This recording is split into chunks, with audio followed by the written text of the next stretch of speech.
Hi, welcome to another children's book reading by a candidate. I am Susan Buchser-Lochocki, also Susan Maud Buchser, or Susan B for short, or Susan B. Lochocki. I'll go over all those different names with you at another time. But yes, so I'm running for president of the United States as a write-in candidate and unaffiliated, unregistered candidate. I am going to read the first part of a new children's book that I'm going to read to you, Theodore Roosevelt. He was one of my favorite presidents for many reasons. He liked the outdoors. He made Muir Woods in California a national park. And so he did a lot to preserve our nature and wildlife and forests. And then also, he was short, and I was short. And so I liked that about him. You know, that's when I was a kid. As an adult, he apparently did a lot of great things, too. So looking at his life as an adult, apparently he became president because of McKinley being president. He was shot. And then Roosevelt, being his vice president, had to step in. And apparently Theodore Roosevelt picked up a lot of McKinley's ideas and finished his platform, or worked on McKinley's platform for the people. And so when I say Theodore Roosevelt, I'm also saying President McKinley. And anyway, I think he's an interesting president. So I haven't read this book. It's one of these Who Was Theodore Roosevelt books. And since the Susan B. Anthony one was so interesting, I think I will continue to go through these with you. The interesting part of the part I'm going to read is that Theodore Roosevelt was also had an attempted assassination attempt on his life as president, or as a campaign, as he was campaigning. And it happened in Milwaukee, Wisconsin, which is ironically where Trump and the Republican Party set up their national convention this year. So was it a prophecy that they did that, or is something intentional here? So I'll be interested to find out what the FBI and CIA and everybody researching President Trump's attempted assassination, what they find out. But yes, so, you know, sometimes when we run in politics, people get bad ideas. And so, you know, we have the Secret Service to keep us safe. And I want to thank all the Secret Service people who did a great job in keeping not only President Trump safe, also Theodore Roosevelt, and including myself and other presidential candidates out there. Thank you for doing your important work, also behind the scenes. I know you're there, and I appreciate what you're doing. Thank you. So anyway, let me get started with this new book, and then next week I'll finish the Susan B. Anthony one. I think we've just got one chapter left, so I'm leaving you in a cliffhanger there. So this is illustrated by a Michael Bergen, and it's a Penguin book.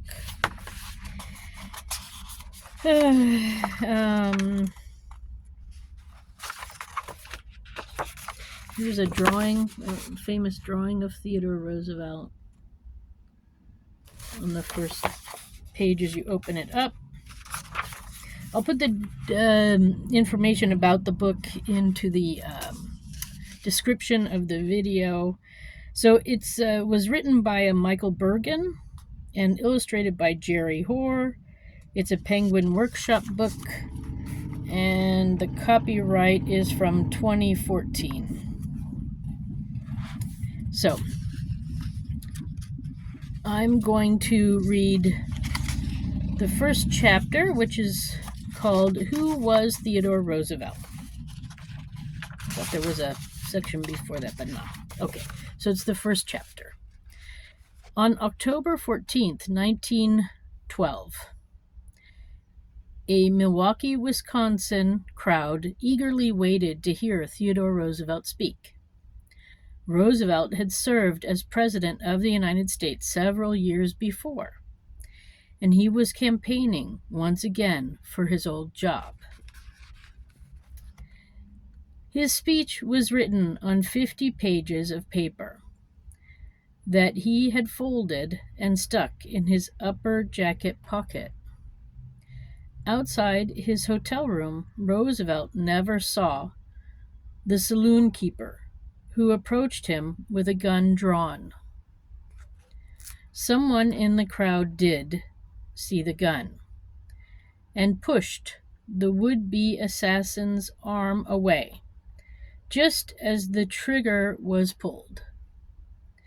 The shooter fired once, and Roosevelt fell to the ground, but quickly rose.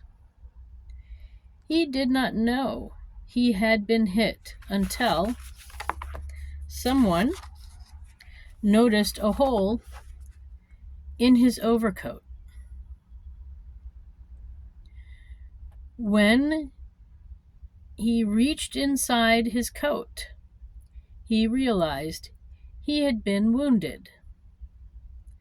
The bulky folded speech in his pocket, along with the steel case for his glasses, saved his life. Although he was bleeding, Roosevelt insisted that he give the speech. The crowd could not believe that he would continue to speak, rather than go to the hospital after being shot. But Roosevelt told them, "It takes more than that to kill a bull moose." Bull moose was just one of the nicknames Theodore Roosevelt earned during his long career in politics. Some of the others were Teddy, TR, TD, and the Trust Buster. But Bull Moose was a good choice for a man who was physically strong and who was always determined to do things his way. I care not what others think of what I do, but I care very much about what I think of what I do.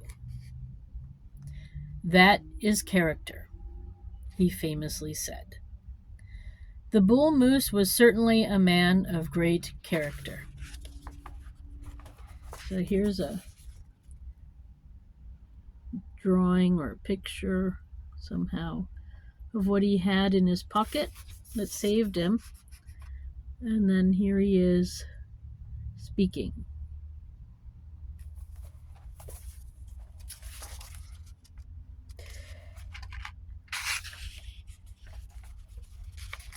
And, oh, okay.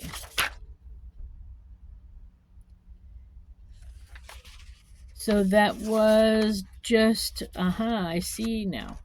Okay, so that's it. That's all for that chapter. It's actually not a chapter. I misunderstood. It is just a foreword, a little story about him. So that's my news for now. It's somewhat similar to the Trump attempted assassination. So let's see what happens with all of this. And I wanted to read that because it's a little timely right now. So anyways, next week I'll be reading the last chapter of the Susan B. Anthony book, and then I'll continue with the Theodore Roosevelt book. And there's also a book about what is a presidential election, which I might add as like an extra thing, because we're in the election cycle and it's important to know what's going on.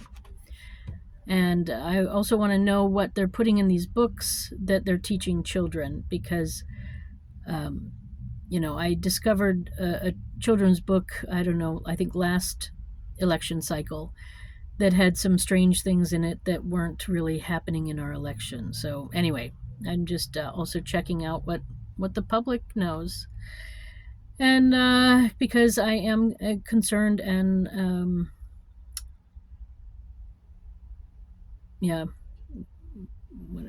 I'm a concerned citizen. That's what I am.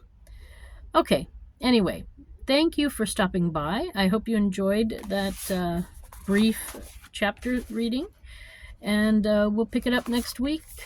I should say next week was Susan B. Anthony to finish that, and then after that I'll continue with Theodore Roosevelt, one of my favorite presidents. So thank you again for stopping by. I wish you a nice day wherever you are. My name is Susan Maud Buchser, or Susan Buchser-Lochocki, or Susan B, or all the variations in between.